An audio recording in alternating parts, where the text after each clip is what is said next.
اللہ الرحمن الرحیم الحمد للہ المعروف من غیر رؤیت والخالق من غیر رویت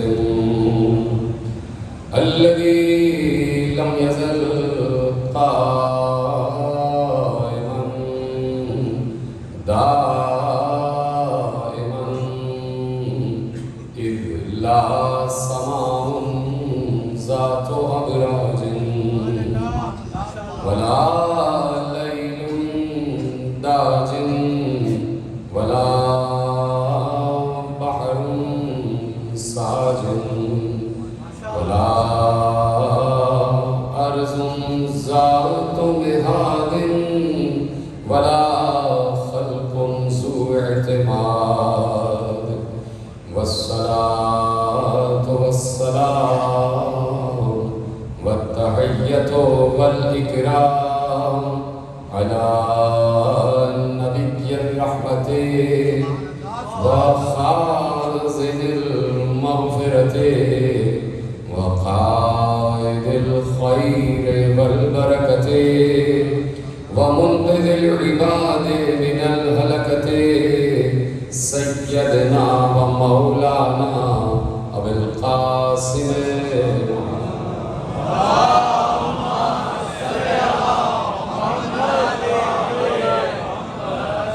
وأهل بيته الطيبين الطاهرين المعصومين المظلومين المنتخبين المنتجبين الذين أذهب الله عنهم الرجس وطهرهم تطهيرا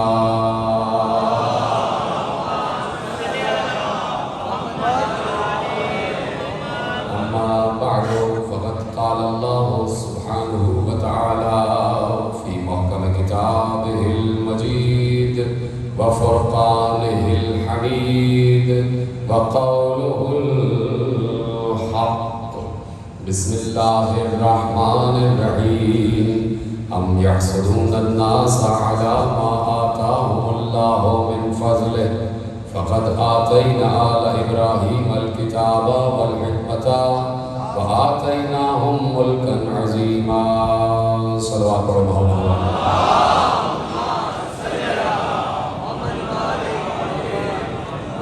مل کے بابا سے بولو درود پڑھے محمد والے محمد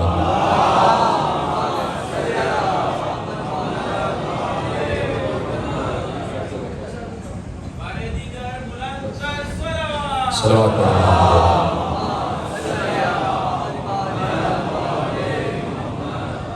خمسہ مجالس عزا کی پہلی تقریر آپ حضرات علی مسجد میں سماعت فرما رہے ہیں اور پروردگار عالم نے ہمیں یہ شرف بخشا کہ جہاں دنیا اس وقت مغل نظام میں مبتلا ہے ہمارے محمد کی مدحیات میں اور یہ شرف یقیناً اللہ کی طرف سے عطا ہوتا ہے کہ کچھ لوگوں کو اپنے گھروں میں بھی جگہ نہیں ملتی ہمیں آل محمد نے اپنے گھروں میں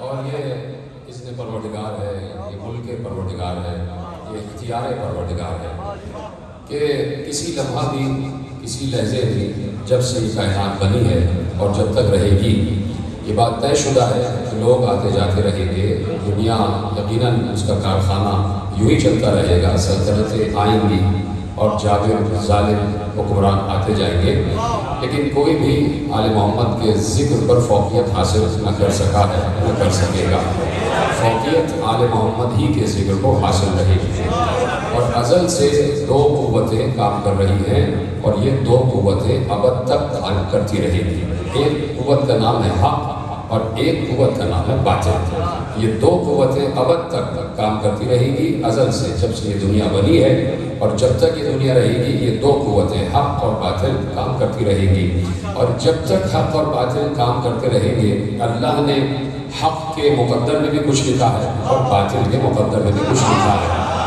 حق کے مقدر میں اللہ نے درود لکھ دیا ہے اور باطل کے مقدر میں اللہ نے لعنت لکھ دی ہے۔ اب جو درود والوں کی طرف آئے، حق کی طرف آئے تو یقیناً وہ درود والوں کی طرف آئے گا، اور جو ان سے دور ہو جائے گا وہ خود طے کر لے کہ اس کے اوپر کیا ہے اور اس تک کیا پہنچ رہا ہے۔ اس لیے ہم نے طے کر لیا ہے کہ ہم ازل سے حق کے ساتھ ہیں، اور حق کے ساتھ یعنی ہم آل محمد کے ساتھ ہیں۔ تو آل محمد کا ساتھ کوئی آج سے نہیں ہے، آل محمد کا ساتھ ازلی ہے۔ ہم تو بعد میں آئے، آل محمد تو اس وقت سے حق کے ساتھ ہے جب سے خود حق ہے، جب سے حق ہے تب سے آل محمد ہے۔ پیغمبر نے ارشاد فرما دیا تھا کہ الحق مع علی علی بن الحق، حق علی کے ساتھ ہے اور علی حق کے ساتھ ہے۔ تو اب اس میں پوچھنے کی ضرورت ہی نہیں ہے کہ یہ دونوں کب سے ساتھ ہیں، پوچھنے کی ضرورت ہی نہیں ہے کہ حق اور علی کب سے ساتھ ہیں۔ الحق مع علی وعلی مع الحق۔ اگر کسی کم نظر سے پوچھا جائے کہ حق اور علی کب سے ساتھ ہیں تو وہ کہے گا چلو زیادہ سے زیادہ 13 رجب جب علی اس دنیا میں آئے تو ہم تب سے حق اور علی کو ساتھ مان لیتے ہیں۔ ہم کہیں گے کہ علی حق کے ساتھ 13 رجب کو اس وقت ہوتے کہ جب حدیث رسول میں پہلے لفظ علی ہوتا، لیکن یہاں یہ نہیں ہے کہ علی مع الحق وحق مع علی، نہیں، لفظ ہے کہ الحق مع علی وعلی مع الحق۔ اگر پہلے رسول نے لفظ علی استعمال کیا ہوتا تو ہم آپ کی بات مان لیتے کہ علی 13 رجب کو اس دنیا میں آئے ہیں اور تب سے علی اور حق ساتھ ہیں، لیکن پیغمبر نے لفظ حق پہلے استعمال کیا ہے۔ اب یہ نہیں دیکھا جائے گا کہ علی کب سے ہے، اب یہ دیکھا جائے گا کہ حق کب سے ہے۔ حق اس وقت سے ہے جب سے اللہ ہے، تو اب تو تسلیم کرو جب سے اللہ ہے تب سے حق ہے، اور جب سے حق ہے تب سے علی ہے۔ علی حق، علی حق، علی حق، علی حق، علی حق، علی حق، علی حق،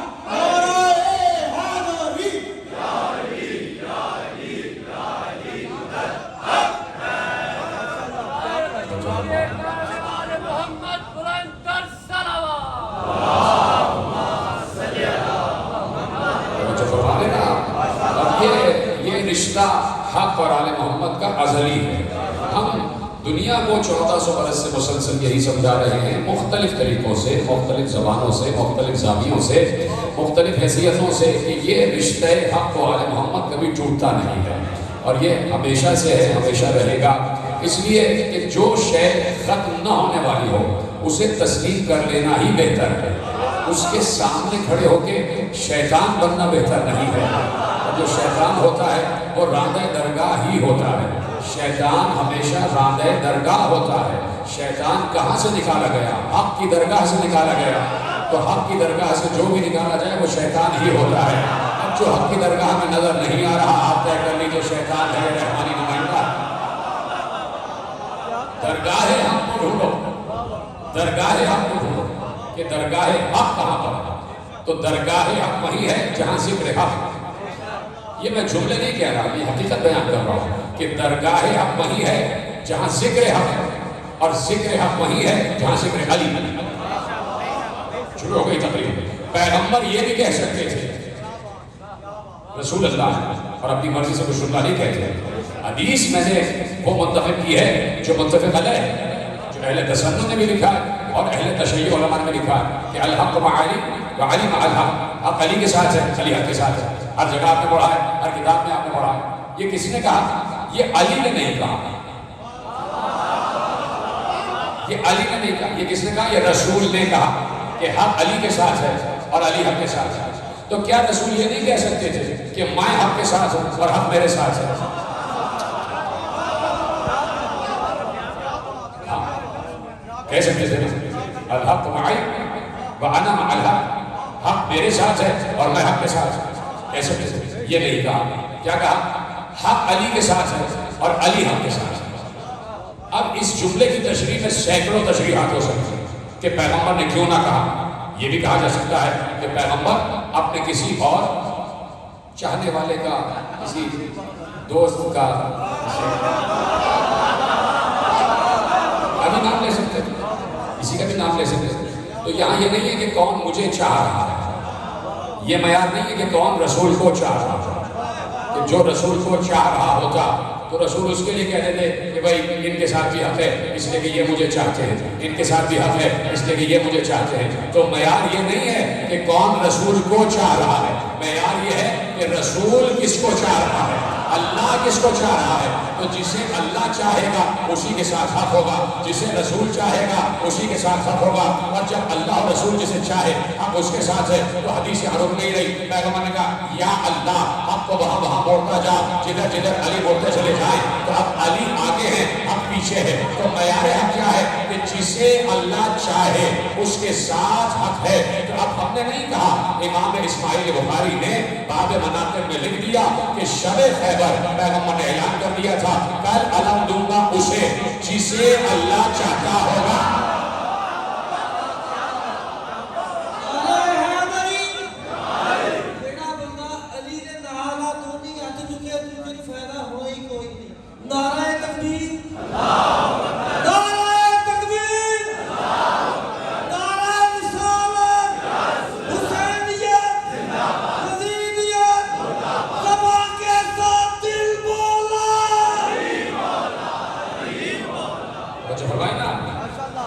وہیں سے شروع ہو گئی ہے کہ اب حق اور علی اور ان کا رشتہ ازلی ہے، یہ رشتہ کبھی ٹوٹتا نہیں ہے۔ تو اس لیے پیغمبر نے ارشاد فرما دیا کہ عالم اس کو ملے گا جسے اللہ چاہتا ہو، جسے اللہ رسول چاہتے ہوں گے۔ تو اب معیار تمام فضیلتوں کا یہ ہے کہ جسے اللہ چاہتا ہے، یہ بہت بڑا جملہ میں نے آپ کے حوالے کیا۔ تمام فضیلتوں کا معیار یہ ہے کہ فضیلت اسے ملے گی جس سے اللہ محبت کرے، جس سے رسول محبت کرے۔ فضیلت انہی کے نام ہو گئی اور آج تک انہی کے نام ہے۔ اب تک تو کوئی نہ آیا کہ جس کے لیے کہا گیا ہو کہ ہم بھی انہیں پسند کرتے ہیں، ہم بھی انہیں چاہتے ہیں۔ تو ازل سے اللہ نے اپنا رشتہ محبت آل محمد کے ساتھ مختص کر دیا اور اس رشتے کو اس نے عجیب نام دیا۔ کیا ہم ان سے محبت کرتے ہیں، ہم ان کو چاہتے ہیں، ہم ان کے قرب کی منزل پر ہیں۔ تم وہ ہو کہ ہم تمہاری شہرت کے قریب ہیں، ہر کسی کی شہرت کے قریب ہیں۔ جملہ سمجھ میں آئے تو بتائیے گا۔ تم سب وہ ہو کہ ہم تمہاری شہرت کے قریب ہیں، یہ وہ ہیں۔ سلامت رہنا، یہ آپ ہی کا خاصہ جیسے آپ نے جملہ سنا، یہ ہم سے قریب۔ اب تو تمہیں کہتے رہے کہ آ جاؤ آ جاؤ، ہمارے قریب آ جاؤ، ہمارے قریب آ جاؤ، نہیں پہنچا جملہ۔ ہمارا نبی کہتا رہا واپس آ جاؤ واپس آ جاؤ واپس آ جاؤ۔ ہم تو کہتے رہے کہ ہمارے پاس سے ہٹنا نہیں، جملے دے رہا ہوں میرے عزیزوں، ہم تو کہتے رہے یہ گھاٹی چھوڑنا نہیں۔ ادھر ہم تو کہتے رہے کہ ہم جہاں کہہ رہے ہیں وہ جمے رہنا، جمے رہنا، اور جمے رہنے ہی میں تمہاری عافیت ہے۔ جمے رہو گے تو جمے رہو گے، دل میں بھی، دماغ میں بھی، آنکھوں میں بھی جمے رہنا۔ جہاں ہم کہہ رہے وہاں روکے رہنا، اور اگر وہاں سے ہٹے تو پھر لعنت تمہارا مقدر ہے، اس لیے کہ ہمارے کہنے کے مطابق جو عمل نہ کرے تو گویا اس نے کار کفر انجام دیا۔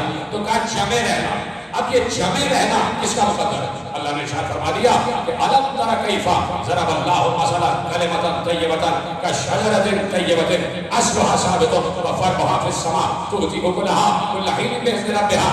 اللہ کہہ رہا ہے کہ ہمارے پاک کلمے کی مثال ایسی ہے جیسے ایک پاک درخت ہے، اس درخت کی جڑیں زمین میں مضبوط ہیں، وہ ہلتا نہیں ہے، اور اس کی شاخیں آسمان تک گئی ہوئی ہیں۔ پڑھ چکا ہوں لیکن دلیل دے رہا ہوں۔ اللہ کہہ رہا ہے کہ جمے رہنا، جو جمع رہے وہ پاک ہے۔ یہ ذرا سلامت رہے، جو جمع رہے وہ پاک ہے۔ جس کے قدم اکھڑ جائیں، جو جمع رہے وہ شجرہ طیبہ ہے، جو جگہ چھوڑ دے وہ شجرہ خبیثہ ہے۔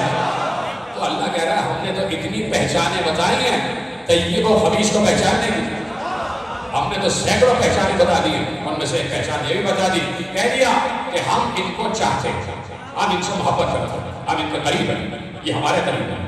اور کبھی کبھی تو یہ خود کہتے ہیں کہ ہمارا اور اس کا رشتہ ہی ایسا ہے کہ کبھی وہ ہم ہو جاتا ہے، کبھی ہم وہ ہو جاتے ہیں۔ یہ سب ہم نے ان کو دے دیا، یہ سب ہم نے ان کو دے دیا۔ اب اللہ کہتا ہے کہ ہم نے تو انہیں سب کچھ دے دیا. اب ترجمہ کے حوالے جو میں نے موضوع منتخب کیا ہے, ام یحسدون الناس علی ما آتاهم اللہ من فضلہ فقد آتینا آل ابراہیم الکتاب والحکمۃ وآتیناہم ملکا عظیما. اللہ کہہ رہا ہے ہم نے آل ابراہیم کو تو جو دینا تھا دے دیا, اب تم یہ بتاؤ کہ تم کب تک حسد کرو گے. جس نے قرآن کی آیت محفوظ کی اس کے لیے دعا ہے, ام یحسدون الناس علی ما آتاهم اللہ من فضلہ, کب تک انسان آل ابراہیم سے حسد کرے. سوال ہے اللہ, اور سوال انسانوں سے عمومی ہے اور مسلمانوں سے خصوصی. جو قرآن پڑھ رہا ہے اور جیسے قرآن پڑھتے پڑھتے سورہ ابراہیم کی آیت پر آئے گا, اللہ فوراً اس سے سوال شروع کر دے گا, کب تک حسد کرو گے. اب انسانوں سے سوال ہوگا کہ تم کب تک حسد کرو گے آل ابراہیم سے. ہم نے آل ابراہیم کو کتاب, حکمت, ملک عظیم دے دیا. تو جب مسلمان سے اللہ سوال کرے تو یقیناً مسلمان کا واجب ہے کہ جواب دے. اللہ سوال کر رہا ہے کب تک حسد کرو گے آل ابراہیم سے. ہم نے تو انہیں کتاب دی ہے, حکمت دی ہے, ملک عظیم دیا. حسد کرنے سے کوئی فائدہ نہیں. میں کسی منزل پر عرض کر رہا تھا کہ دیکھیے حسد ہوتی کس چیز سے, کس چیز سے حسد ہوتا. ابھی میں نے گوجرے میں یہ موضوع پڑھا تو میں چاہتا ہوں وہیں سے دو کوشش آپ کے حوالے کر دوں. حسد ہوتا کس چیز سے. اب محلے میں کچھ لوگ رہ رہے ہیں, گلیوں میں کچھ لوگ رہ رہے ہیں, کسی کے پاس چھوٹا گھر ہے, کسی کے پاس بڑا گھر ہے, کسی کے پاس کم روپیہ ہے, کسی کے پاس زیادہ, کسی کے پاس اولاد کم ہے, کسی کے پاس زیادہ اولاد ہے, کسی کے پاس زمینیں ہیں, کسی کے پاس زمینیں نہیں. اب اگر کوئی کم ظرف ہے تو وہ زیادہ پیسے والے سے حسد کرتا, اس کے پاس کیوں ہے. زیادہ اولاد والے سے حسد کرتا, اس کے پاس کیوں ہے.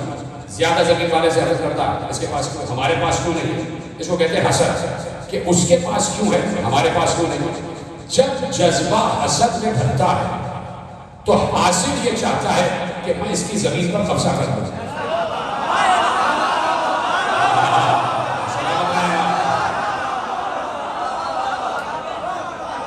سمجھ گئے. جب جذبہ انسانی حسد میں تبدیل ہوتا ہے تو چاہتا ہے کہ اس کی زمین پر قبضہ کروں, چاہے باپ پر قبضہ کروں, اس کی اولاد کو ہتھیا لوں, اس کی جائیداد ہتھیا لوں, اس کے مکان پہ قبضہ کروں, اس کی گاڑیوں کو تباہ کروں. کہ اگر میرے پاس نہیں ہے تو اس کے پاس کیوں ہے. یعنی خود بنا نہیں سکتا, خود باغ بنا نہیں سکتا. دیکھیے یہ جو باغ لگے ہوتے ہیں نا تو اس میں زیادہ تر جانور گھس جاتے ہیں. کوئی بکرا گھس گیا, باغ چل رہا ہے. تو بکرا جو ہے نا وہ باغ لگا نہیں سکتا, باغ کو چل سکتا, باغ لگا نہیں سکتا, کھا سکتا. بکرا یا بکری جو بھی ہو, بھیڑیا جو بھی ہو, تو ایک بات کیا ہے کہ جو بھی جانور ہے, جو بھی حیوان ہے, تو وہ کھیت کھلیان لگا نہیں سکتا. اب لگا نہیں سکتا تو برس میں کہا کہ چلو سو کھائی جاؤ. لگانے والا تو موجود ہے, پھر اس میں کھیتی باڑی کرے گا, پھر آ جائے گا. یعنی کھانے والے کھا رہے ہیں, کھلانے والے کھلائے چلے جا رہے ہیں. تو اب بات یہ ہے کہ جو کسی چیز کو بنا نہ سکے وہ اسے حسد کرتا ہے اور چاہتا ہے کہ یہ چیز تباہ ہو جائے یا میرے پاس آ جائے. اس کو کہتے ہیں حسد. اللہ کہہ رہا ہے کہ بات یہ ہے کہ تم حسد کرتے ہو کہ اس کی اولاد کو ہتھیار لوں, عمدہ کر لوں, اس کی زمین پر قبضہ کر لوں, اس کے باغ پر قبضہ کر لوں, اس کی زمین جائیداد ہتھیار لوں, اس کے کھیت کھلیان ہتھیار لوں. تو اللہ کہہ رہا ہے کہ یہ وہ چیزیں ہیں کہ جو تم ہتھیار سکتے ہو. تم حسد اس بات پر کر رہے ہو جسے تم ہتھیار نہیں سکتے. ہم نے آل ابراہیم کو کتاب دی ہے, کتاب تم لے نہیں سکتے. ہم نے آل ابراہیم کو کتاب دی ہے, کتاب تم لے نہیں سکتے. ہم نے انہیں حکمت دی ہے, حکمت تم لے نہیں سکتے. ہم نے انہیں ملک عظیم دیا, ملک عظیم تم لے نہیں سکتے. تو اب کلیدی جملہ, چلیے ابھی روکتا ہوں جملہ, ایک لفظ آپ کے حوالے کرتا ہوں. جملہ دینے جا رہا تھا اگر ذرا سا لطف آ جائے آپ کو. دیکھیے لفظ ہے ام یحسدون الناس علی ما آتاهم اللہ من فضلہ. کب تک حسد کریں گے انسان. حسد لفظ ہے حسد. حسد کرنے والے کو حاسد کہا جاتا ہے, اور جس سے حسد کی جاتی ہے اسے محسود کہا جاتا ہے، میم ہے سی واؤ، اسے محسود کہا جاتا ہے۔ جس سے حسد کی جائے اسے محسود کہا جاتا ہے۔ جذبے کو کیا کہتے ہیں؟ حسد۔ تو اب قیامت تک یہ آیت جا رہی ہے، تو اس کا مطلب ہے قیامت تک حسد بھی رہے گا، اور جن سے حسد کی جا رہی ہے وہ بھی رہے گی۔ یہ جملہ آپ نے محفوظ نہیں کیا، قیامت تک سورہ ابراہیم کی آیت جا رہی ہے، تو اس آیت میں لفظ حسد ہے، تو قیامت تک جذبہ رہے گا حسد کا، اور جن سے حسد کی جا رہی ہے وہ بھی رہے گا۔ اب آپ خود طے کر لیجئے کہ حسد کون کر رہا اور محسود کون؟ محسود میں ہے 5 حروف،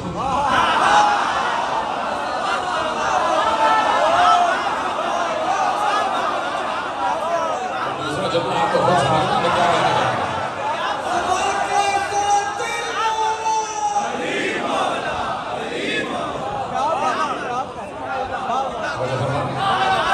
آواز تیز کرو،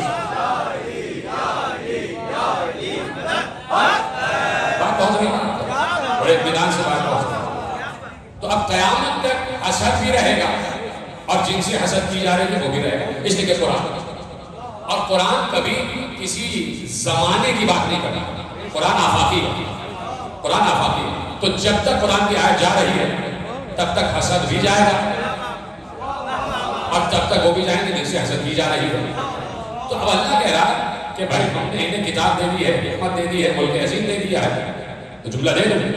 اس آیت کی روشنی جملہ یہی ہے کہ بھائی دیکھو تم باغ پر تو قبضہ کر سکتے ہو، سلونی پہ قبضہ کر کے دکھاؤ۔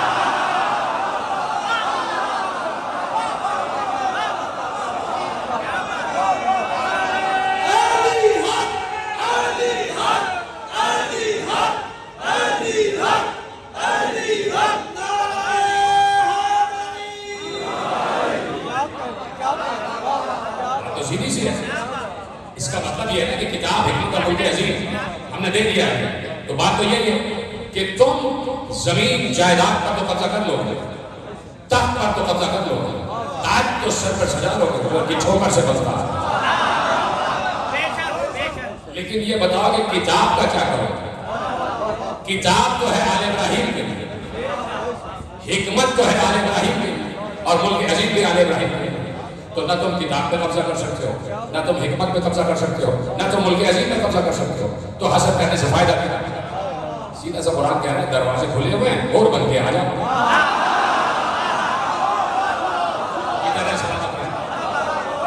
حسد کرنے سے کوئی فائدہ نہیں ہے، حسد کرنے سے کتاب تمہارے پاس نہیں جائے گی، حکمت تمہارے پاس نہیں جائے گی، ملک عظیم تمہارے پاس نہیں جائے گی، کچھ بھی کر لو۔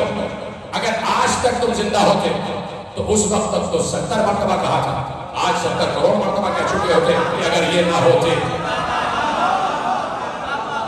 تو اب کتاب حکمت اور ملک عظیم یہ ہے اللہ کا انعام جو اس نے آل ابراہیم کے لیے مختص کر دیا کہ ہم نے انہیں ملک عظیم دے دیا۔ ملک عظیم کا مطلب یہ نہیں ہے کہ تم انہیں کسی تخت پر بیٹھا ہوتا دیکھا، کہیں کوئی بڑا مرصع، بڑا تاج و تخت تمہیں نظر آ جائے، بڑے لال و جواہر سے مرصع کوئی تخت نظر آ جائے کہ جس پہ یہ تاج پہلے بیٹھے ہوئے، ایسا کوئی تخت تلاش نہ کرنا، ایسا کوئی تاج تلاش نہ کرنا، ایسا کوئی قصر تلاش نہ کرنا، اس لیے کہ اگر ہم نے ملک عظیم کا کوئی ایک قصر رکھا ہوتا تو وہ محدود ہو جاتا۔ ہم نے تو پوری کائنات کو ان کا ملک عظیم بنایا ہوا، پوری کائنات ان کا ملک عظیم ہے، اور یہ ملک عظیم ضروری نہیں کہ تمہیں دکھائی دے جائے کہ دکھاؤ کہ یہ آل محمد کا ملک عظیم ہے، اس کا دروازہ یہ ہے۔ کا ملک عظیم یہ نہیں ہے کہ کوئی قصر ہو اور اس کا دروازہ ہو۔ جملہ پہنچا ہے تو بتائیے گا، ملک عظیم یہ نہیں ہے کہ کوئی بہت بڑا محل ہو اور اس کا دروازہ ہو۔ پھر جملہ دہرا رہا ہوں، ملک عظیم یہ نہیں ہے کہ کوئی بہت بڑا محل ہو اور اس کا دروازہ ہو۔ کا ملک عظیم یہ ہے کہ انا مدینۃ العلم وعلی الجنہ۔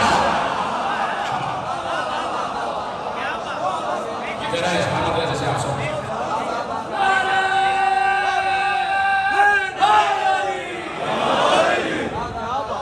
یہ ہے ملک عظیم کہ انا مدینۃ العلم وعلی الجنہ، میں شہر علم ہوں، علی اس کا دروازہ۔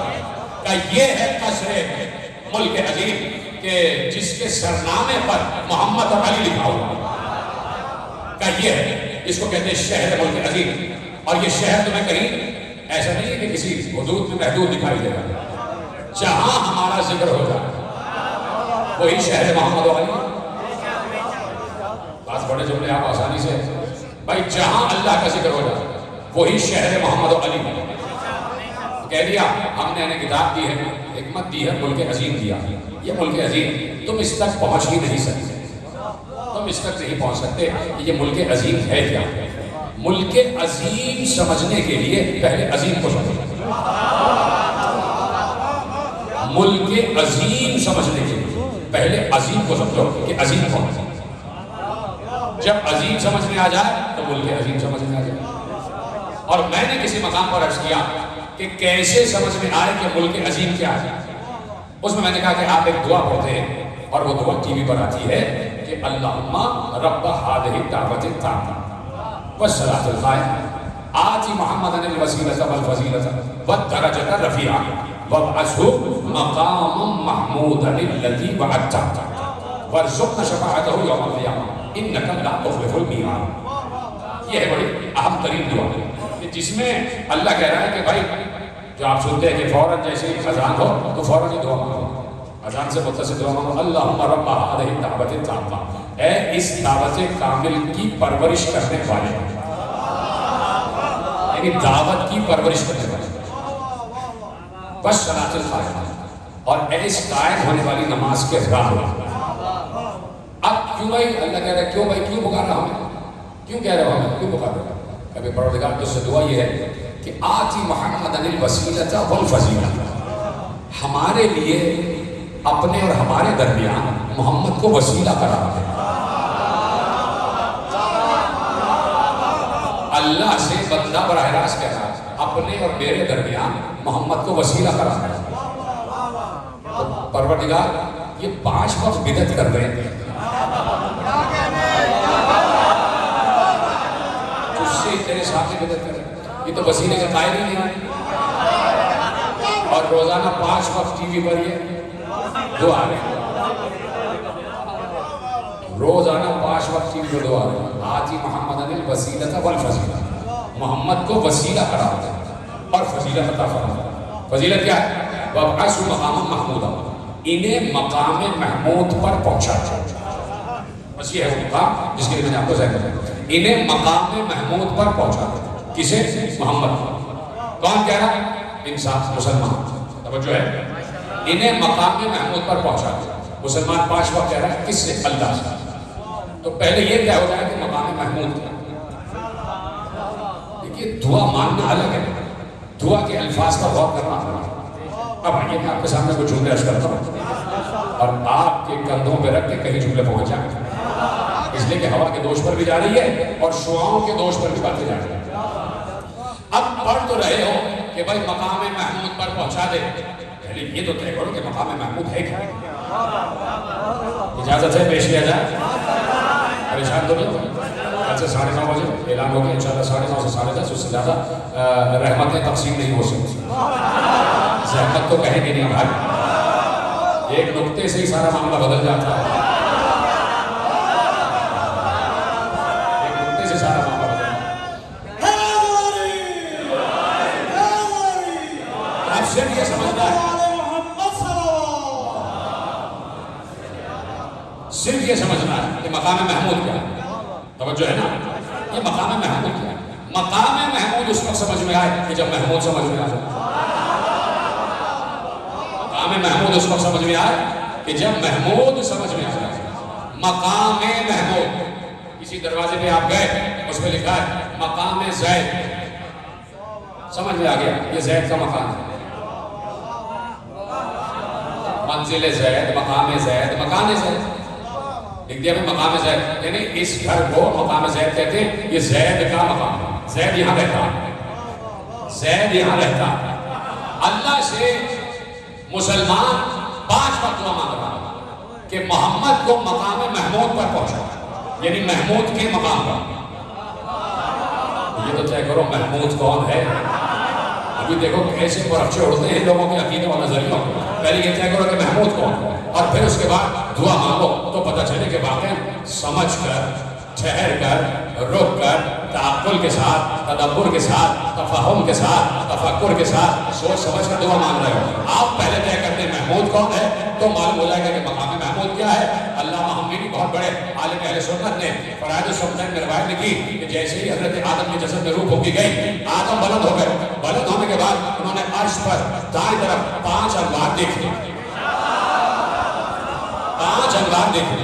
حضرت آدم نے پوچھا پروردگار یہ 5 انوار کون ہیں جو جگمگ جگمگ کر رہے ہیں، جن کی وجہ سے عرش منور ہے؟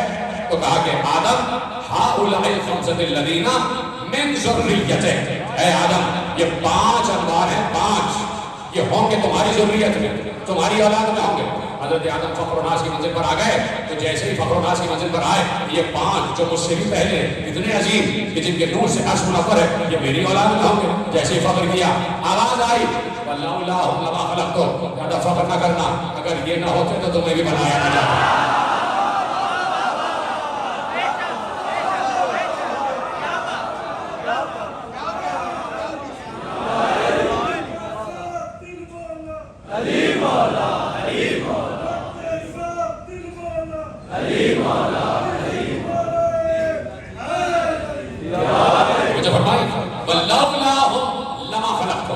اگر یہ نہ ہوتے تو تمہیں بھی خلق نہ کیا جاتا.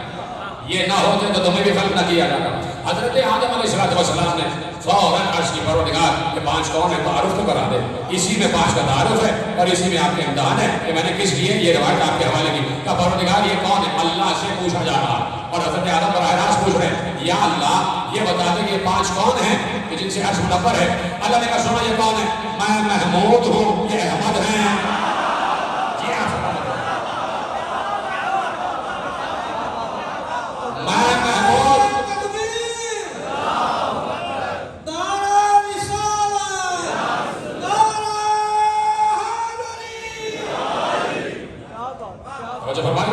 میں محمود ہوں، یہ احمد ہے.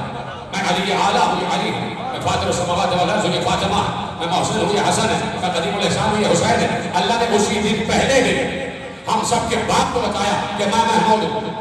اللہ ہے محمود، اللہ محمود ہے، اللہ محمود ہے. اور 5واں مسلمان کہہ رہا ہے پروردگار محمد کو مقام محمود پر پہنچا دے. محمود ہے اللہ. تم کہہ رہے ہو پروردگار محمد کو اپنے مقام تک پہنچا دے. کوئی سمجھ رہا ہے کوئی نہیں سمجھ رہا؟ کم از کم سوچو تو کہ دعا کیا مانگ رہے ہو. یعنی تم یہ دعا مانگ رہے ہو، نعوذ باللہ میرے الفاظ نہیں ہیں، یعنی تم یہ دعا مانگ رہے ہو کہ محمد کو اپنے جیسا بنا دے. محمد کو اپنے مقام پر پہنچا دو، مقام محمود پر پہنچا دو. یہ مقام محمود کیا ہے؟ مقام محمود کیا ہے؟ اس کی فوراً تشریح دوسرے جملے میں ہوئی وَارْزُقْنَا شَفَاعَتَهُ يَوْمَ الْقِيَامَةِ. کا مقام محمود یہ ہے کہ ہمیں محمد کی شفاعت عطا فرما. یہ ہے مقام محمود. مقام محمود کیا ہے؟ محمود کا مقام. محمود کون ہے؟ اللہ. محمود کون ہے؟ اللہ. اللہ ہے ڈکٹیٹر. چپ ہو گئے. اسی لیے کسی اور کو عامر نہیں مانا جاتا. عامر صرف اللہ. عامر صرف اس کا ہے، حکم صرف اس کا ہے. الحکم للہ، حکم اللہ کے لیے، عامر اللہ. بس عامر وہ ہے، ڈکٹیٹ وہ کرے گا. لکھو ڈکٹیٹ وہ کرے، جو اس کا عامر ہے وہی رہے. تو کہا کہ وہ عامر ہے، وہی ڈکٹیٹر، وہ سب سے بڑا عامر ہے اور اس کا حکم چلتا ہے. کسی کو انکار نہیں ہے کہ اللہ کا حکم چلتا ہے. سب مانتے ہیں حکم اللہ کا. اختیار بھی اللہ کا. اختیار اللہ کا ہے. میدان میں سب جمع ہوں گے. قرآن کہہ رہا ہے کہ ایک بار خود اللہ پوچھے گا لمن الملک اليوم، آج کس کا اختیار ہے؟ میدان محشر اللہ پوچھے گا آج کس کا اختیار ہے، کس کا اختیار ہے؟ سب کہیں گے للہ الواحد القہار، اللہ کا اختیار ہے. یعنی میدان محشر میں اللہ کا اختیار. اختیار کیا ہے؟ جسے چاہے ثواب دے، جسے چاہے عذاب دے. دیکھیے وہ عادل ہے اپنی جگہ، لیکن اس کا اختیار ہے. چاہے تو 1000 نمازوں پہ بھی نہ بخشے، چاہے تو حور بن کے آ جائے تو سب بخش دے. ٹھیک ہے؟ چاہے تو 1000 گناہ ہوں اور ایک نیکی سے سارے گناہ مٹا دے. بولو کہ نہیں تو یہی پڑھتا رہو. میں اللہ کی بات کر رہا ہوں، اللہ کی بات تو سب کو بولنا ہے. محمد و علی کی بات آئے تو کچھ بولتے کچھ نہیں بولتے. اللہ کی بات ہے, اللہ کا اختیار ہے. چاہے تو 1000 گناہ پر کسی ایک نیکی کو دیکھ کر جنت کی طرف منتقل کر دے, اور چاہے تو 1000 نیکیوں پر کسی ایک گناہ کو دیکھ لے تو جہنم میں ڈال دے. اب صرف یہ دیکھنا ہے کہ وہ ایک گناہ کیا ہے اور وہ ایک نیکی کیا ہے. تو جنت کو جہنم اور جہنم کو جنت بنا دیتی ہے. ابھی عرض کریں, لیکن میں صرف اس وقت بتانا چاہتا ہوں اختیار اللہ. سب بولے بے شک اختیار, اور اختیار روز محشر صرف اللہ, اس سے کوئی اختیار نہیں ہے. قرآن کی آیتیں بھری پڑی. روز محشر کسی نے کہا مالک یوم الدین, اے یوم دین کے مالک, اے یوم حشر کے مالک, اے یوم میزان کے مالک, اے یوم حساب و کتاب کے مالک, اللہ تیرا اختیار چپ کر. جب بات تسلیم ہے, بڑے تحمل سے کہہ رہا ہوں مگر آپ تحمل سے نہیں سمجھیں, جب بات تسلیم ہے کہ روز محشر ایک الٹیمیٹ اتھارٹی صرف اللہ, جسے چاہے ثواب دے جسے چاہے عذاب دے, تو یہ کیوں نہیں دعا مانگ رہے ہیں کہ پروردگار روز محشر تو ہماری شفاعت کر. تو سمجھ گئے مسئلہ اور آپ غریب ندی میں لے گا. جب آخری اور حتمی اختیار اللہ کا قیامت میں, تو 5 وقت یہ دعا کیوں نہیں مانگتے کہ یا اللہ تو ہماری شفاعت کر, تو ہماری شفاعت. اچھا, جو شفاعت کے قائل نہیں ہے ان کا پورا عقیدہ ہے کہ سفارش شفاعت کچھ بھی نہیں ہے, اچھا وہ اس دعا پر بھی اعتراض نہیں کرتے کہ ٹی وی بھی بند کرو, بند کرو ٹی وی پہ, کیا ٹی وی بات ہوگی, کیا وسیلہ, کیا سفارش, کیا شفاعت, کچھ نہیں کہتے. لیکن وہ ٹی وی پہ آ رہی ہے, اب وہ الگ بات ہے کہ چلیے پھر کبھی عرض کرو. تو اب جب کلی اختیار اللہ کا تو ہونا یہ چاہیے کہ اللہ سے شفاعت مانگے, یا اللہ تو ہماری شفاعت کر. ہم تو دن بھر رات بھر پوری زندگی تو سے ہی مدد مانگتے رہے, ہم تو تجھ سے مدد مانگتے رہے, تو یا اللہ آج تو ہماری مدد, زندگی میں ہم یا اللہ کہتے رہے مدد, آج تو محشر ہے, آج تو سامنے ہے, کوئی کہہ رہا دکھائی دے گا, کوئی کہہ رہا نہیں دکھائی دے گا, لیکن ہوگا تو نا, تو مانگو اللہ سے یا اللہ تو ہماری شفاعت کر. کتنا بڑا کفر ہو رہا ہے, کتنی بڑی بدعت ہو رہی ہے کہ اللہ سے ہٹ کے غیر اللہ سے, اللہ سے شفاعت کیوں نہیں مانگ رہے, یا غیر اللہ سے کیوں مانگ رہے, کہ محمد کی شفاعت کیوں مانگ رہے. جب اللہ سامنے ہے تو بھائی جب دنیا میں اللہ کا تعارف آنا تھا تو ضرورت تھی محمد کی, اب تو براہ راست اس کے دربار میں موجود ہے, اب میدان محشر میں براہ راست اس کے دربار میں موجود ہے, تو اب تو براہ راست کو پروردگار کوئی شفاعت کر دے. اب سمجھ میں آیا کہ یہاں پر تدبیر کی بھی اور تقدیر کی بھی اور ہوشیاری کی بھی ضرورت ہے, ذہانت و ذکاوت کی بھی ضرورت ہے. کیوں کہہ رہے ہیں کہ تو محمد کو شفاعت کا وسیلہ بنا, یہ کیوں نہیں کہہ رہے کہ تو شفاعت کر, تو ہمیں بخش دو. پڑھ دو, ساری سی بات ہے, اگر ذہن تک پہنچ جائے تو بتائیے گا. کیوں نہیں کہہ رہے کہ تو شفاعت کر, یہ کیوں کہہ رہے کہ محمد کو شفاعت کا وسیلہ بنا. پتا ہے کہ اگر اس سے کہا تو وہ تو ہے عادل,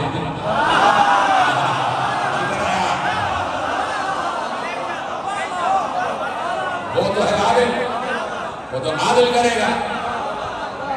اس کو شفاعت کا وسیلہ بناؤ جس سے خود اس عادل نے رحیم بھی کہا ہے, رحمت بھی کہا ہے.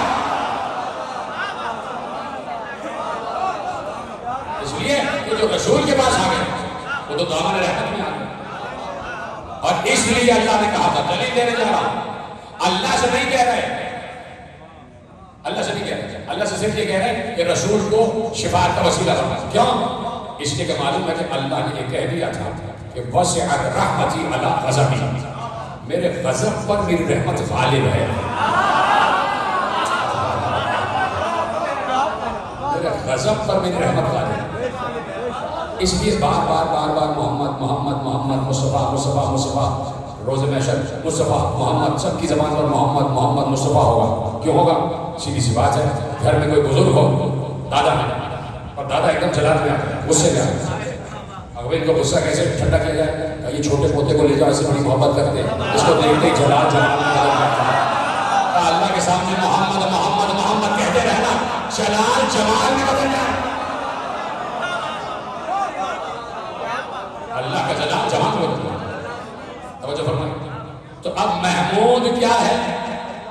اللہ. مقام محمود یعنی محمود کا مقام یعنی اللہ کا مقام. بات واضح ہو گئی. اب اللہ کہہ رہا ہے کہ ہم نے آل ابراہیم کو کتاب بھی دی ہے, حکمت بھی دی ہے, اور ملک عظیم بھی دیا ہے.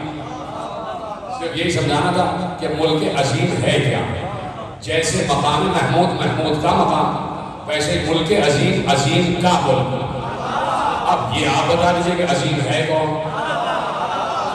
بڑی آسان سے سنا. عظیم ہے اللہ, اور اللہ کہہ رہا ہے کہ ہم نے انہیں ملک عظیم یعنی اپنا ملک دیا. سنا کہ ہم نے انہیں اپنا ملک دیا.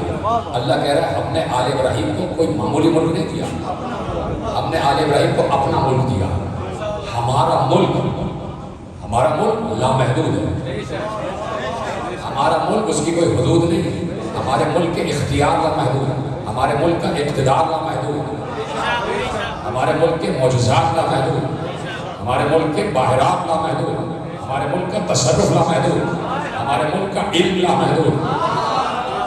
دیکھ رہے ہیں کہا یہ ہمارا ملک ہے, اور ہم نے اپنا پورا ملک آل ابراہیم کو دے دیا. اپنا پورا ملک ہم نے آل ابراہیم کو دے دیا. اب حسد کرنے سے کوئی فائدہ نہیں ہے, ملک ان کے پاس ہے. تو جہاں جہاں ہماری الوہیت ہے وہاں وہاں ہمارا ملک ہے, اور جہاں جہاں ہمارا ملک ہے وہاں وہاں آل ابراہیم ہے. تم چھوٹی سی دنیا میں تلاش کرتے ہو, پہلے تم ہمیں تلاش کرو. جہاں جہاں ہم نظر آئیں گے وہاں وہاں آل ابراہیم نظر آ جائیں گے. تو آل ابراہیم کو تلاش کرو کہاں کہاں ہے. آل ابراہیم کا ملک پوری دنیا میں چاروں طرف پھیلا ہوا ہے, پوری کائنات میں چاروں طرف پھیلا ہوا ہے. پھر جملہ پڑھتا ہوں کہ آل ابراہیم کا ملک تمہیں کوئی تخت کی صورت میں نظر نہیں آئے گا, تمہیں کوئی تاج کی صورت میں نظر نہیں آئے گا. آل ابراہیم کا ملک تخت و تاج نہیں ہے. آل ابراہیم کا ملک کیا ہے؟ کہ آل ابراہیم کا ملک یہ ہے کہ ہم نے ابراہیم سے کہا جاؤ اپنے بیوی بچے کو چھوڑ دو, ایک بے آب و گیا صحرا. انہوں نے چھوڑ دیا, اور چھوڑنے کے بعد کہا کہ ربنا انی اسکنت من ذریتی بواد غیر ذی زرع. پروردگار رب پروردگار میں اپنی ذریت کو بے آب و گیا صحرا میں چھوڑ کر جا رہا ہوں تیرے بیت کے قریب, ان بیتک المحرم, تیرے بیت حرام کے قریب چھوڑ کے جا رہا ہوں. پروردگار اس لیے چھوڑ کے جا رہا ہوں تاکہ یہ یہاں نماز قائم کرے, یقیم الصلاۃ, تاکہ یہ یہاں نماز قائم کرے. اب پروردگار تجھ سے صرف ایک گزارش ہے, اور یہی آپ کی زیارت کا ارتحال ہے, یہاں سے ملک عظیم شروع ہو رہا ہے. پروردگار تجھ سے صرف ایک گزارش ہے, حضرت ابراہیم کہہ رہے ہیں تجھ سے صرف ایک گزارش ہے کہ جو بھی ان کی طرف آئے فَاجْعَلْ أَفْئِدَةً مِّنَ النَّاسِ تَهْوِي إِلَيْهِمْ. پروردگار جو بھی ان کی طرف آئے اس کے دل میں ان کی مودت پیدا کر دے. جو بھی ان کی طرف آئے اس کے دل میں ان کی مودت پیدا کر دے. دعا مانگی ابراہیم جیسے خلیل نے, دعا مانگی ابراہیم جیسے دوست, دعا مانگی ابراہیم جیسے نبی, دعا مانگی ابراہیم جیسے رسول نے, دعا مانگی ابراہیم جیسے امام نے, اور کہا پروردگار جو بھی میری ذریت کی طرف آئے اس کے دل میں ان کی مودت پیدا کر دے. وہیں سے آل ابراہیم کا ملک شروع ہو گیا, اور اللہ نے کہا لو ملک کا پہلا حصہ یہ ہے کہ قُلْ لَا أَسْأَلُكُمْ عَلَيْهِ أَجْرًا إِلَّا الْمَوَدَّةَ داخل کرو کہ مودت آل ابراہیم کا ملک عظیم, ملک عظیم کی کہانی شروع ہو رہی ہے. مودت آل ابراہیم کا ملک عظیم. لاؤ اس ملک پر قبضہ کر کے دکھاؤ, اس ملک پر قبضہ کر کے دکھاؤ. آل ابراہیم کا ملک عظیم ہے مودت. اور کیا کیا ملک عظیم ہے پروردگار کا؟ ملک عظیم یہ ہے کہ ہم ازلی ہیں. جملہ بڑا حساس آپ کے حوالے کر رہا ہوں, پہنچ جائے تو بتائیے گا. ہم ازلی ہیں, لا زمان و لا مکان. ہم جو کام کرتے ہیں وہ لا زمان و لا مکان ہوتا. بولیے ہاں یا نہیں؟ بہت بڑا جملہ آپ کے حوالے کر رہا ہوں. ہم ازلی ہیں, ہم جو کام کرتے ہیں وہ لا زمان و لا مکان ہوتا. نہ مکان کی ہے نہ زمان کی ہے. جب سے ہم ہیں تب سے ہمارا کام. جملہ ضائع ہو گیا تو مجھے افسوس ہوگا. جب سے ہم ہیں تب سے ہمارا کام. بھائی اللہ ہے, جب سے اللہ ہے تب سے اس کے حرامات ہے, تب سے اس کا ارادہ ہے, تب سے اس کی مشیت ہے, تب سے اس کی مرضی ہے. کہ جب سے ہم ہیں تب سے ہمارا ہر کام.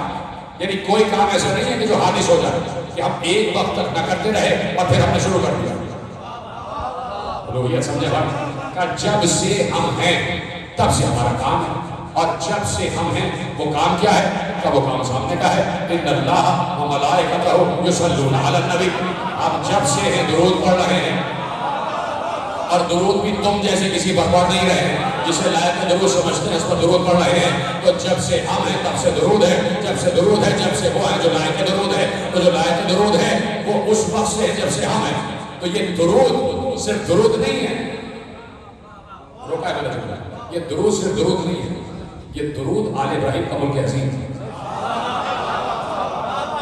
یہ درود آل ابراہیم کا ملک عظیم ہے. جب سے اللہ ہے تب سے درود ہے.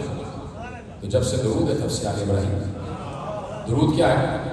بھائی درود یہ ہے کہ اللہم صلی علی محمد وعلی آل محمد کما صلیت علی ابراہیم وعلی آل ابراہیم انکا حمید مجید. پروردگار محمد و آل محمد پر ویسے ہی درود بھیج جیسے تو نے ابراہیم و آل ابراہیم پر درود بھیجا, ویسے ہی درود بھیج جیسے ابراہیم و آل ابراہیم پر درود بھیجا. کہا درود مختص ہے آل ابراہیم کی اس شاخ پر جو آل محمد ہے, اور یہ درود ازلی ہے اور ابدی ہے, قیامت تک جائے گا. درود میں کوئی شامل نہیں ہو سکتا. اب درود کے مقابل جو آ جائے وہ کسی بات میں شامل ہو سکتا ہے. دو ہی کام, ہم درود بھی پڑھ رہے ہیں اور جو مقابل درود ہے وہ اس پر لعنت بھی کر رہے ہیں. کہا جو آل ابراہیم کے ملک کے مقابل آ جائے وہ ہمارے لیے قابل لعنت ہوگا. کل ہو, آج ہو, قیامت تک ہو. تو اب طے تمہیں کرنا ہے کہ تمہیں آل ابراہیم کی طرف آنا ہے یا دشمنان آل ابراہیم کی طرف آنا ہے. اس لیے موضوع قرار دیا کہ 1400 برس سے یہی ایک فکر ہے کہ پیش کیا جائے تعارف حق بھی اور پیش کیا جائے تعارف باطل. بعض اوقات باطل بتا کے, باطل کا تعارف کر کے حق پہچانوایا جاتا ہے, اور بعض اوقات حق کا تعارف کرا کے باطل کو پہچانوایا جاتا ہے. صرف کائنات میں قیامت تک اب ایک ہی پہچان ہے, حق کو باطل. اور سب متفق ہیں کہ اب صرف ایک مذہب رہ گیا ہے, یا حسینی ہو یا حسینی نہیں.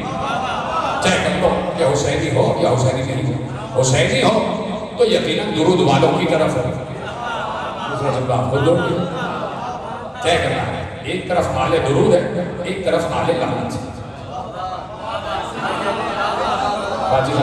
جانا کس کی طرف, کس کی طرف؟ کربلا میں دو قوتیں آمنے سامنے ہیں, دو قوتیں آمنے سامنے, ایک قوت حق ہے, ایک قوت باطل ہے. فیصلہ امت کو کرنا تھا کہ جانا کدھر ہے. اس وقت شاید پہچان مشکل ہو جاتی پہچان مشکل, لیکن حسین ابن علی جیسا ظہیر کوئی گزرا نہیں. کائنات میں حسین جیسا ظہیر کوئی نہیں گزرا نہیں. معلوم ہے یہ نگاہ حسین نہیں, یہ نگاہ خدا, یہ ارادہ حسین نہیں, یہ ارادہ خدا. حسین اپنے ارادے سے تو مدینے سے نکلے نہیں, ارادہ خدا سے نکلے. اب پوری کربلا کی منصوبہ بندی حسین کو کرنا. وعدہ صرف یہ ہے کہ تمہیں اپنا گلا کٹانا, کیسے کٹانا ہے, قربانی کیسے دینا ہے, یہ پورا منصوبہ حسین کو سجانا تھا. حسین نے منصوبہ سجانا شروع کیا, کربلا کو سجانا شروع کیا. حسین کو معلوم تھا کہ یہ کربلا ہی تک رہ جائے گی, اور ان کی منصوبہ بندی ہی یہ ہے کہ مجھے کربلا میں گھیر کر دبا دیا جائے. کون آیا کون چلا گیا, لیکن زیادت حسین تک کوئی نہیں پہنچا. حسین مدینے سے 2 خطیب لے کر چلے جائے. تو سمجھ گئے تو میرا سلام, ہر موقعی بات کل سے یہیں سے بات شروع ہو جائے گی. حسین مدینے سے 2 خطیب لے کر چلے جائے, اور حسین کو پتا تھا یہ 2 خطیب کربلا کو کربلا سے نکال کر پوری دنیا میں پہنچائے. کربلا سے کوفے, کوفے سے مدینے, مدینے سے پوری دنیا. 2 خطیب حسین لے کر چلے. ایک خطیب کا نام سجاد, ایک خطیبہ کا نام زینب. اجرکم اللہ. ختم ہو گئی بات. 2 خطیب حسین لے کر چلے, اور مجھے آپ قسم کھا کر بتائیں ان 2 خطیبوں نے پوری کائنات میں حسین حسین کروا دیا. آج گلی گلی کوچے کوچے جو نام حسین کی گونج ہے وہ یا تو زینب کی رضا کی وجہ سے یا سجاد کی پشت پر تازیانوں کی وجہ سے. کہہ دیا تھا بی بی زینب نے کہ بھیا رضا چھن جائے پرواہ نہیں ہے, میں قسم کھاتی ہوں کہ کائنات کی گلی کے ہر کونے پر تمہارا نام لکھواتی ہوئی آگے بڑھ جاؤں گی. تو بیوی نے پرواہ نہیں کی. میرے عزیزو, آپ کی آواز بلند ہو رہی ہے. شام غریبہ کے بعد سے اب تک پوچھے کوئی کیا زینب سوئی نہیں, کیا زینب کو نیند آئی ہے, کوئی پوچھے تو. ہم جاتے ہیں گھروں میں, آ جاتے ہیں, ایک گھنٹے بیٹھ کے روتے ہیں, گھر چلے جاتے ہیں, کھانا کھا کے سو جاتے ہیں. میں معلوم ہے 64 بچوں نے کتنا کھانا کھایا ہے. اب تک کون سا بچہ کسی تکیہ پر بھی سویا ہے؟ جملہ رونے کے لیے کافی تھا. جہاں پر عاشورے کے بعد قافلہ رکتا تھا، مجھے بتاؤ کیا وہاں کوئی بستر بچھا ہوا ہوتا تھا؟ کیا وہاں کوئی تکیہ ہوتا تھا؟ یہ تو راز اس وقت کھل گیا نا. مسائل تو واپس آؤں گا. راز تو اس وقت کھل گیا جب سر حسین زندان میں آیا ہے نا، تو سکینہ نے سر کو چوم کر کہا ہے بابا میں جب سے تم بچھڑے ہو، میں اگر سوئی ہوں تو اینٹ پر سر رکھ کے سوئی ہوں، پتھروں پر سر رکھ کے سوئی ہوں. یہ 10 دن ہو گئے آج آل محمد کو قید ہوئے ہیں. 20 تاریخ ہے تو 20 تاریخ کو حسین کا 10واں بھی ہے. آج حسین کا 10واں بھی ہے. رو لو کربلا والوں کو رو لو. تمہاری آواز بلند ہو گئے. روایت بھی تمہارے حوالے کر دوں اگر اجازت ہو کہ شام غریبہ کے بعد کیا کیا ہوا ہے. ایک راوی کہتا ہے کہ میں نے دیکھا کہ آسمان سے سواریاں اتر رہی ہیں. آسمان سے سواریاں اتر رہی ہیں. ایک جمال تھا جو حسین کے اونٹ کو لے کے چلتا تھا. حسین کے اونٹ کا ساروان نام ہی اس کا جمال تھا. وہ کہتا ہے کہ مجھے معلوم تھا، میں پہلا لفظ کہوں گا آپ سمجھ جائیں گے. مجھے معلوم تھا کہ میرے مولا حسین کی کمر میں جو پٹکا ہے بڑا قیمتی ہے. بات میں نے کہی بڑا قیمتی، بہت عرصہ گزر گیا. وہی شخص کعبے کے پردے کو پکڑ کے اللہ سے دعا مانگ رہا تھا، پروردگار مجھے معاف کر دے. حالانکہ مجھے معلوم ہے کہ میرا گناہ معافی کے قابل نہیں ہے. بار بار یہ کہہ رہا تھا. ایک شخص نے اسے گریبان سے پکڑ کے کہا کیا بکواس کرتا ہے، اللہ کے گھر میں مایوسی کی باتیں کرتا ہے. کہا کہ اگر تو میرا گناہ سن لے تو تو بھی کہے گا کہ میرا گناہ معاف نہیں ہو سکتا. اس نے کہا کیا کیا؟ کہا کہ میں دیکھ رہا تھا کہ لاشیں بکھرے ہوئے تھے، اہل بیت کا سامان لوٹا جا چکا تھا. مجھے خیال آیا کہ حسین ابن علی کی کمر میں جو پٹکا ہے بڑا قیمتی ہے. مجھے ذہن میں آ گیا. میں اس لاش کو ڈھونڈتا ہوا آگے بڑھا. میں نے دیکھا نشیب میں سر بریدہ لاش پڑی ہوئی ہے اور حسین کے جسم پر سر نہیں ہے. میری اچانک نگاہ اسی کمر کے پٹکے پر پڑی. اس کمر کے پٹکے میں کئی گرہیں حسین نے لگائی ہوئی تھی. حسین کٹے ہوئے سر کے ساتھ پڑے ہوئے تھے، جسم پڑا ہوا تھا. حسین کا سر روغے سینہ پر تھا. میں نے موقع غنیمت جانا، میں حسین کی لاش کے قریب آ گیا اور میں نے چاہا کہ کمر کے پٹکے سے وہ لال و جواہر نکال دیے جائیں. آگے بڑھا تھا کہ حسین کا دائیں ہاتھ اٹھا اور کمر کے پٹکے پر آ گیا. ہو رہی ہے بات، کمر کے پٹکے پر آ گیا. اس وقت نہ معلوم کیا جنون مجھ پر سوار تھا. میں نے بار بار چاہا کہ ہاتھ ہٹاؤں لیکن ہاتھ اس سے ہٹ نہیں رہا تھا. میں نے ایک بار اپنی جیب سے خنجر نکالا، حسین کی کلائی کو کاٹ دیا. جیسے یہ کلائی کٹی حسین کا دوسرا ہاتھ آیا کمر کے پٹکے پر آ گیا. میں نے پھر خنجر نکالا، دوسری کلائی بھی کاٹ دی اور قریب تھا کہ میں کمر کے پٹکے تک پہنچتا. اچانک میں نے دیکھا آسمان سے ہماریاں اتر رہی تھی. میں گھبرا کے ایک طرف چھو گیا. میں نے دیکھا 5 ہماریاں اتری ہیں. ان میں سے 3 مرد اترے اور ایک خاتون اتری. جیسے ہی وہ ہماری کا پردہ ہٹا جس میں خاتون اتری، اس خاتون کو ان مردوں نے بازو سے پکڑ کر باہر نکالا. اس خاتون نے جیسے ہی حسین کی اس سربریدہ لاش کو دیکھا تو اختیار وہ لاش حسین پر گر گئی اور گرنے کے بعد ایک بلند نامت سے کہا بابا آپ نے دیکھا انہوں نے میرے بچے کے ساتھ کیا کیا؟ اے ابو الحسن آپ نے دیکھا؟ کیا سن رہے میرے عزیزوں، انہوں نے میرے بچے کے ساتھ کیا کیا؟ اے حسن دیکھا تم نے کہ تمہارے بھائی کے ساتھ کیا کیا؟ کیا کیا ظلم ہوا ہے حسین ابن علی پر. ختم کر رہا ہوں تقریر. آ گئی 11 محرم اور یہیں سے کل سے مسائل آگے بڑھ جائیں گے. 11 محرم آئی، صبح کا وقت تھا. ایسے میں بے کجاوہ ہماری اللہ کے کھڑی کر دی گئی. ایک بیوی سوار ہونے کا وقت آیا. زینب نے کہا پریشان نہ ہونا، آج زینب سوار کرائے گی. ام کلثوم کو زینب نے سوار کرایا، ام رباب کو زینب نے سوار کرایا، ام فروا کو زینب نے سوار کرایا، ام لیلا کو زینب نے سوار کرایا. جب ساری بیویاں سوار ہو گئی تو اب زینب چاروں طرف دیکھ رہی تھی کہ کون ہے زینب کو سوار کرانے والا. ایک بار فرات کا رخ کر کے کہا عباس ایسے 28 رجب کو سوار کرایا تھا، آج بہن کو کوئی سوار کرانے والا نہیں ہے. اور سنتے جاؤ. ایک بار ساری بیویاں سوار ہوئی. جیسے ہی کوفے کی طرف لے جایا جانے لگا, ظالموں نے اتنا قہر کیا کہ اس راستے سے نہ لے گئے جو راستہ سیدھے کوفے جا رہا تھا, اس راستے سے لے گئے جہاں مقتل میں ان بیویوں کے وارثوں کے لاشیں پڑے ہوئے تھے. ان بیویوں کے وارثوں کے لاشیں پڑے ہوئے تھے. جیسے ہی بیویوں کی نظر اپنے وارثوں کے لاشیں پر پڑی, بے اختیار ام لیلا نے اپنے کو لاش علی اکبر پر گرایا. بے اختیار ام فروا نے اپنے کو لاش قاسم پر گرایا. لیکن بات یہ ہے کہ لکھنے والے نے لکھ دیا کہ زینب نے اپنے کو لاش حسین پر گرایا.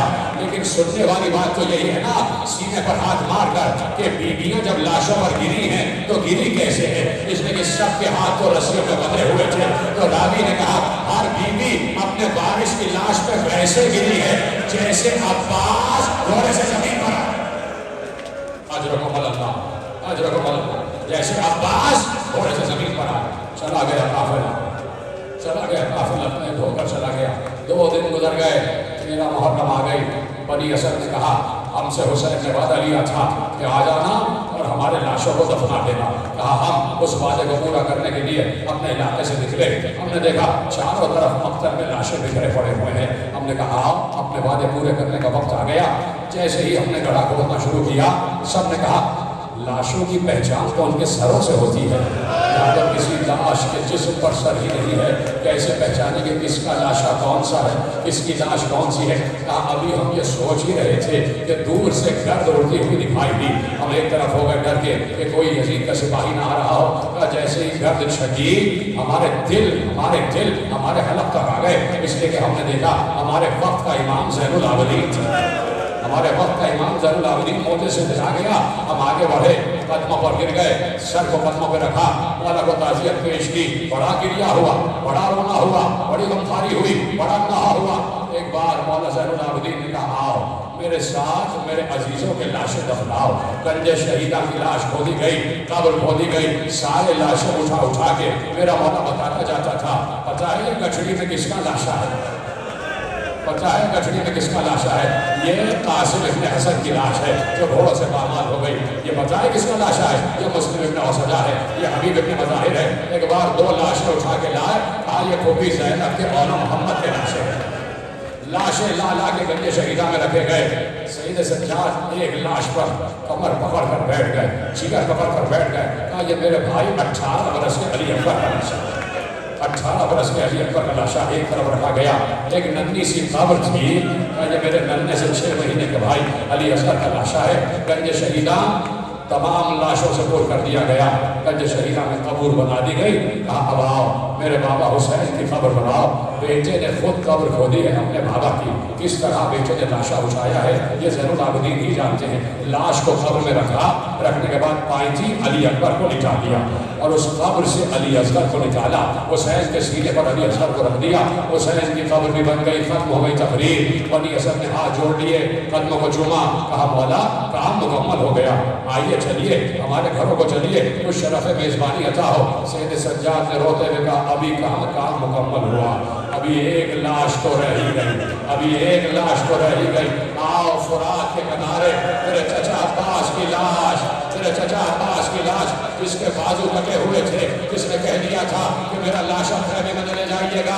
زین العابدین آگے آگے, پیچھے پیچھے بنی اسد. قبر کھود دی گئی. جیسے ہی بنی اسد نے چاہا کہ لاش عباس کو اٹھائیں, زین العابدین نے کہا سب ہٹ جاؤ, میں چچا کی لاش کو تنہا اٹھاؤں, میں اپنے چچا کی لاش کو تنہا اٹھاؤں گا. بھتیجے نے چچا کی لاش کو اٹھایا, قبر کے حوالے کیا اور خود قبر میں اتر گئے. بنی اسد کہتے ہیں بہت دیر ہو گئی, جب سید سجاد قبر سے باہر نہ آئے تو ہم نے سمجھا کہ کہیں ایسا تو نہیں سجاد کی روح پرواز کر گئی ہو. کہا ہم ڈرتے ڈرتے آگے بڑھے. اب جو قبر کے اندر دیکھا سجاد عباس کے سینے پر منہ رکھ کر کہہ رہے چچا عباس آپ کیا گئے, سکینہ کے تماچے لگائے گئے. چچا عباس آپ کیا گئے, پھوپھی کے سر سے چادر چھن گئی. چچا عباس ہمارے خیمہ کو جلا دیا گیا. چچا عباس آپ کو معلوم ہے اس وقت آپ کی بہن زینب ابن زیاد کے دربار میں کہیں سے پتھر مارے جا رہے ہیں, کہیں سے تانے دیے جا رہے ہیں.